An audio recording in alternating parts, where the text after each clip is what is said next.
Hello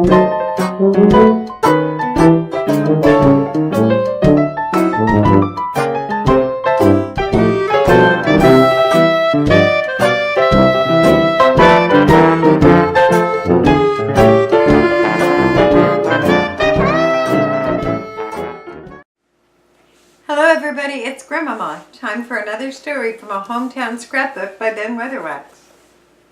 Arquetite. Hello there. Did you ever hear of the name of an old man called A.E. Arquetite? Perhaps the name has a familiar ring, for the word Arquetite is not a familiar one to Grays Harbor residents who have lived here long enough to record the recollections of a generation. And the word, well, it came from the man's name. And between the two is a story of a life's work that fell short of realization by months. More than that, it's a story of a great dream that never quite materialized and world-shaking discovery that withered, and a lot of shattered hopes and dreams. So when Dick has taken a few words from our sponsor, we'll tell you the story of Arquetite, as it has been told to us, in a story of one man's struggle and another man's aid and counsel, and the part that death played in the race to bring the world something new.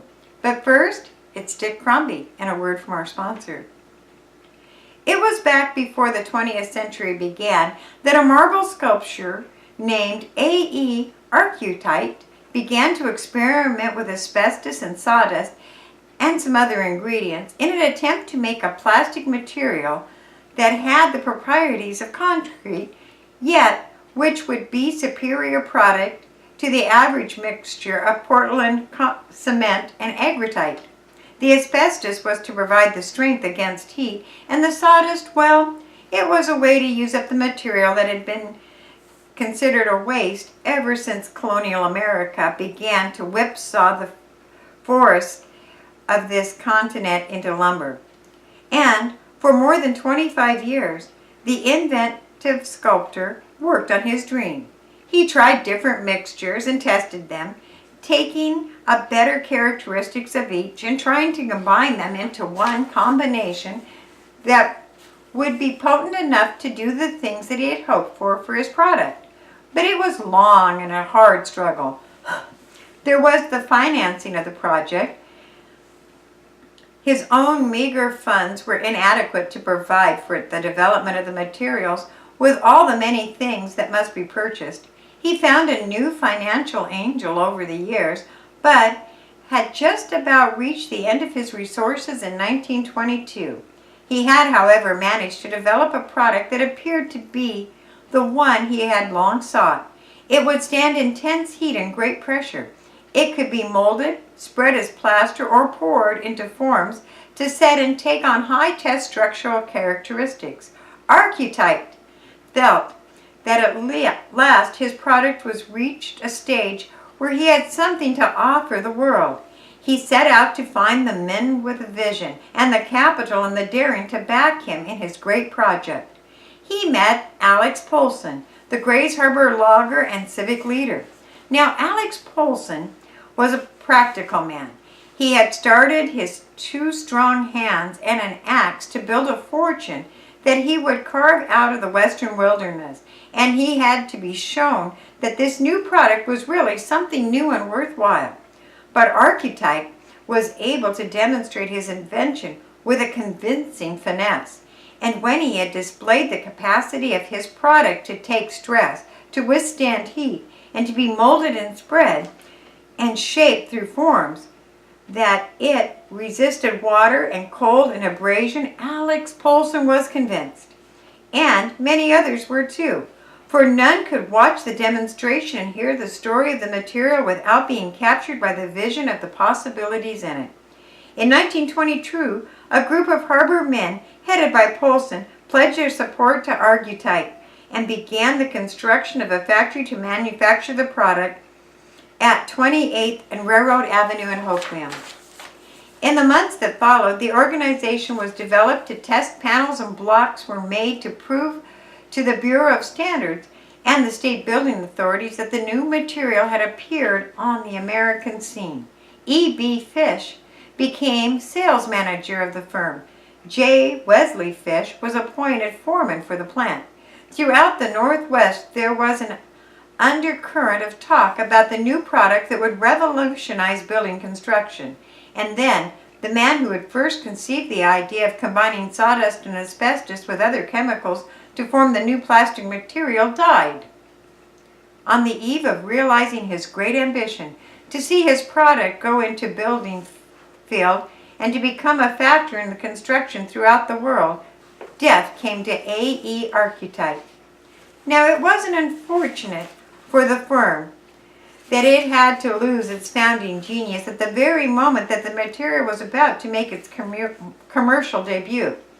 But it was doubly serious to the company, for some of the secrets of the material had never been put down onto paper, and these secrets went to the grave with the man who had made the discovery.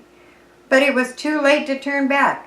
General Manager E.B. Fish and some of their closest people to the inventor pieced together the known facts about the product and began a series of tests. For weeks, the lights burned late in the little plant on Railroad Avenue as they sought the secret of Arquetite and were left undisclosed. And finally, after weeks of arduous work, Fish announced that tests made with their own product equaled those made by the inventors of the original material. It was ready now for unveiling. The demonstration was arranged before the office of the Seattle Building Inspectors and the city engineer. With competent materials, Arquetite, for the plastic had now been given a name of its discovery, was put through the paces. It was submitted to pressure along with the concrete. Blocks of Arquetite 3 days old withstood 150,000 pounds of pressure, when concrete 28 days old crushed under a weight of 1,800 pounds per square inch. Arquetite withstood 5,415 pounds per square inch. Gypsum wall material exploded when subject to 1,000 degrees Fahrenheit and a dash of cold water. But Arquetite came through the heat test with flying colors.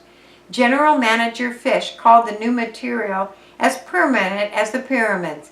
Engineers and construction men were impressed.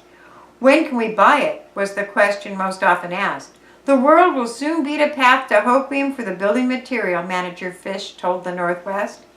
In 1925, Arquetite went into the market as an all-purpose construction plastic. Use it as plaster, build laundry trays of it, use it for countertops, making tiling of it. Here was an all-purpose material. Grays Harbor was proud of this new product. Prouder still when the Arquetite Company established sales offices in Hoquiam's Masonic Temple building and outlined a promoter's campaign to make it the best-known building material in America. Now, if you remember 1925, you recall it as one of those years when the Florida's new Coral Gables to Seattle's new Laurelhurst, new homes were going up everywhere. America was in the midst of the biggest building boom of all time. The builders were hungry for something new. Arquetite was thrown into the material-hungry market and snatched up instantly as the perfect all-purpose material. Model homes began to go up in Portland, Seattle, Tacoma, and Olympia, and of course in Grays Harbor, using Arquetite for exterior plaster, for drain boards, for laundry trays, for fireplace facings, yes, even for roofing in some of the homes. A dashed finish with oyster shell, stone, marble chips, and glass was devised, and gaudy efforts turned heads. Aberdeen architect R.H. Dobell immediately announced that the new Baptist church, soon to be built in Aberdeen, would have an exterior finished with Arquetite. Another local architect, Charles A. Haynes, adopted the materials of finish for the new Aberdeen Savings and Loan Associate building. The new picnic mortuary in Hoquiam was designed to be built with Arquetite. Homes with these materials were soon scattered throughout the harbor cities, and stores had laundry trays built to the harbor's product. A restaurant owner building a new establishment on Simpson Street announced a cash prize for local sculptures. One provision was that the design for the plaque had to be suitable for casting in Arquetite. The plaques were an important part of the decorating scheme of the building. Though the lush building years of the late 1920s, the plant turned out its product and the Northwest bought it. Some of it even got as far east as Kansas and Nebraska. But in the slump in the building that came with the tightening up in 1929, the local plant shut down. There had been a cost to the fight. It had been difficult to push the cost down to compete with the other similar building products. There had been other problems. Some of them suggested, with all of its virtues, the material lacked the enduring properties. How long would it last? In 1929, the plant was at a standstill, and the new product that was to someday consume the harbor sawdust waste to the last spoonful, begging the plant was never to operate again or to make Arquetite. As the season rolled along, builders found that the material was not impervious to moisture. It broke down under the battering of the elements. The question was raised, did the men who succeed A.E. Arquetite actually uncover the secret of this process that the inventor had never revealed? Was there one more secret in the preparation of this product that was to last forever? There was no answer. Whether it had been a failure to reproduce the product that Arquetite had discovered, or whether the material that the sculptor had worked on for a lifetime was never a proven building material, remained an unsolved riddle. But the ravages of the years eventually erased most of the monuments to A.E. Arquetite, inventiveness and genius, as surfaced once covered with materials once covered with it have been replaced with something else. And today, if you know your Grace Harbor, yes, or your state of Washington, you can cruise through the town with an eye to the few remaining structures faced with Arquetite and see the samples that have refused to betray the Creator, that stand today as evidence of the product that Grace Harbor hoped would bring the world to its door with the perfect building material, and the dream of its backers, and the hopes of a lifetime for a man whose name we recall as Mr. Arquetite. Yes, the story of A.E. Arquetite is a story of many of our listeners will recall, and many others still remember the product of which so much was expected.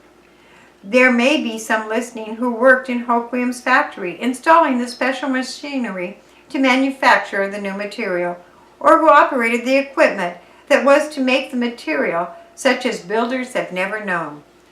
There have been many grand dreams nurtured in Grace Harbor, but few that went as far down the road to realization as the one that A.E. Arquetite conceived. The dream that we find tonight here as a long finished story on the pages of our Hometown Scrapbook. Thanks for listening.